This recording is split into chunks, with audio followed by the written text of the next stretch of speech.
da u vrijeme pretvorbe se jedan dio društvenog bogatstva koje je stečeno kroz 45 godina, a naravno da je tome prethodilo i ono društveno bogatstvo koje je stečeno u bivšim državotvornim oblicima.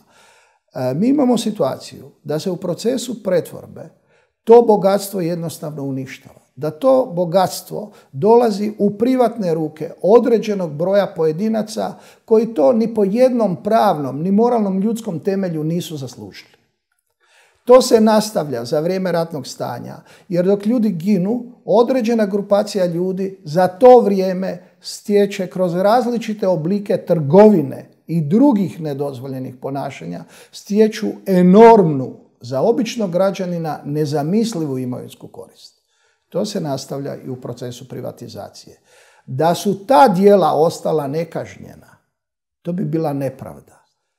I onda imamo situaciju da je zaista 10-ak godina Ivo Josipović aktivno radio na promoviranju tog dijela svoje nove pravednosti, da je zaista stvarao mogućnosti da dođemo u ustavnu poziciju da takve počinitelje i nakon proteka zastarnih rokova gonimo.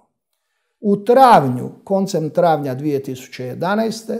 Ivo Josipović je već bio predsjednik Republike, doživio je krunu toga svoga rada, izglasan je zakon o nezastarijevanju kaznenog postupka za počinitelje kaznenih djela za vrijeme rata, neposredne ratne ugroženosti, dakle za nezastarijevanje kaznenih djela ratnog profiterstva i za nezastarijevanje kaznenog postupanja prema, znači, dobitnicima u procesu pretvorbe i privatizacije.